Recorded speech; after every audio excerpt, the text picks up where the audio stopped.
Sawasdee krap and welcome. This is a bit of an informal video just to bring you up to date with some of the latest information. This is quite separate from the news we do every day.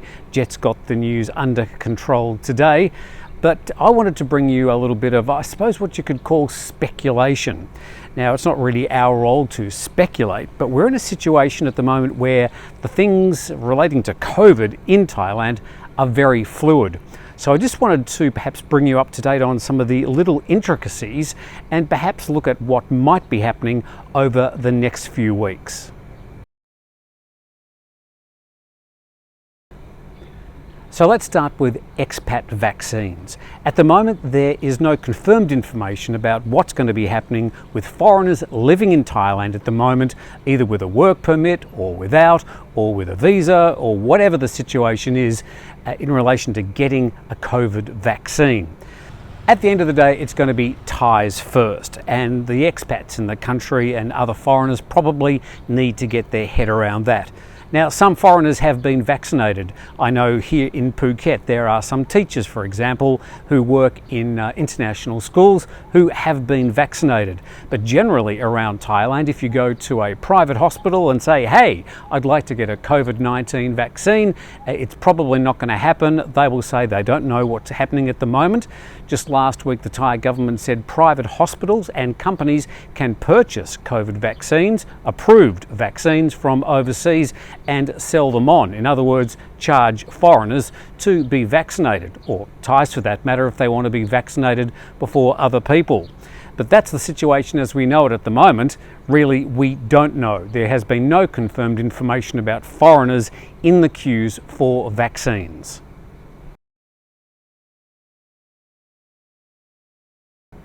Now to the current COVID situation, and the last 10 days have seen a big surge in cases around Thailand.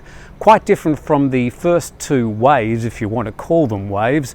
This surge of cases has really come out of the nightlife in Bangkok.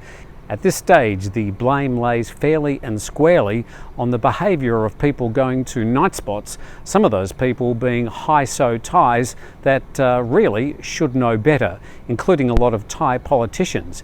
In fact, it was reported in one newspaper today that a third of the Thai cabinet are currently under voluntary quarantine. As of today, the numbers are at 985, more than yesterday, but certainly a slowdown in cases. That's partly due to the fact that the weekends usually have a lower case number because of the reporting cycles from some of the provinces.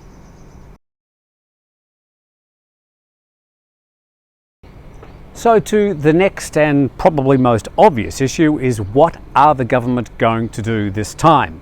Now, the first time in April last year, it was draconian, and in many locations around Thailand, it was up to a 6-week lockdown. In other words, stay home and don't come out unless you need to go and buy food or some other emergency. Here in Phuket, they literally closed down district to district travel, and you had to have paperwork and documentation to get even just a few kilometres down the road. Now, the second time was a much more measured approach, where the Thai government targeted particularly the Samut Sakhon area that was heavily affected by the fishing industry outbreaks, and they targeted the areas and the workers who were involved in those particular infections. Otherwise, there wasn't any specific lockdowns, although there was some restrictions. This time, I'm not quite so sure. It's a very different outbreak, and of course, largely unpredictable. The Thai government were patting themselves on the back, saying how well they'd done over the past few months, and things were starting to open up, and they were even looking at opening up Phuket in July to quarantine-free travel. Everything was sorted out, the sun had come out, the cloud had disappeared, and we were returning to tourists coming back to Thailand. Now we're in a very different situation just 10 days after those very enthusiastic and optimistic announcements. Now this time, the clusters or the outbreak, whatever you want to call it, is happening at the same time as Songkran, the big national holiday, the Thai New Year, when Thais traditionally head home to their provinces. It's the biggest migration of people in Thailand every year. and it couldn't have happened at a worse time. So the government have said they're not going to lock down the situation during Songkran. So we can imagine sometime in the week or so after Songkran, we're going to start seeing a rise in numbers. I can predict that. I'm not sure whether it's going to happen, but it seems, looking at what's happened in the history, that is probably likely what's going to happen. Will the government close everything down? Will they lock down? Will they target lockdowns? My opinion is that they're probably going to manage the situation, which I think is probably a better solution. They're going to target specific areas. It'll probably involve the night industry and perhaps other areas of entertainment where people gather, and perhaps the mask wearing becomes a bit more lax. But I see this targeted approach as the way that Thailand should move forward if it is going to open up to tourists at some stage. Now, of course, the gloss of Thailand as the sanctuary where there's no cases and everything's under control is now over. And I think Thais and the foreigners living here and the people in the tourism industry will have to get used to that reality.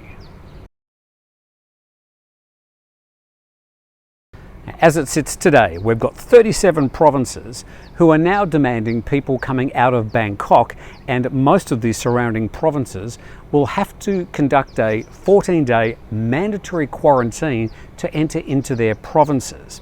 Now, some of those provinces have also said if you do have a negative COVID test, they'll let you in. But travel arrangements for the next few days are certainly going to be a little bit lumpy. For those people that still want to travel or haven't travelled up to date, you're probably going to have to carry some extra paperwork with you or be prepared for some delays at checkpoints, getting into provinces and also into provincial travel. My guess, and it is only a guess, is that those 37 provinces will increase in number as the Thai government's given the governors latitude to increase the restrictions of travel during this period. Now, it might be a lockdown in sheep's clothing, or certainly provincial governments are trying to restrict the amount of COVID cases coming into their provinces because, well, it doesn't look good on their CVs. So we're just going to have to weather Songkran initially, and then the time after Songkran, when there will no doubt be a rise in cases, and we'll just have to see how the Thai government copes with things at that stage.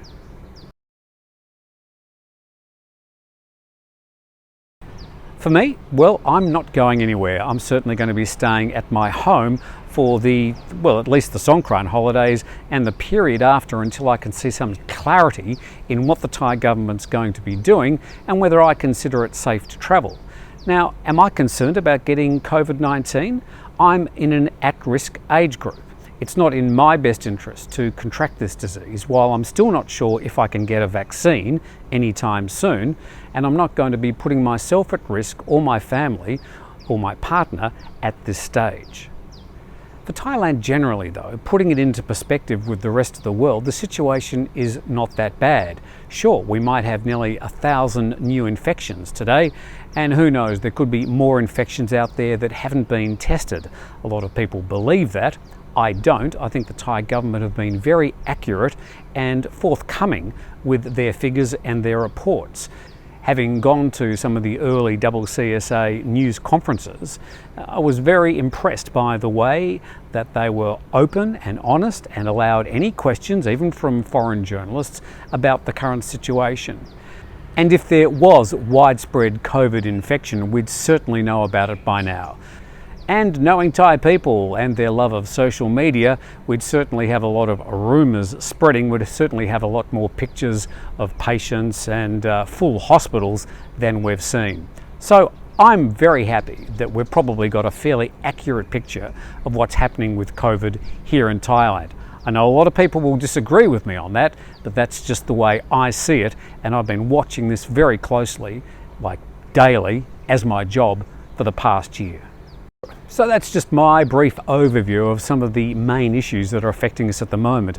As I said at the start, the situation is very fluid and we all just have to keep up to date with the latest information, and we're certainly doing our best at the Thaiger to provide timely and accurate information as best we can. So thank you for watching, stay safe, and we'll see you soon.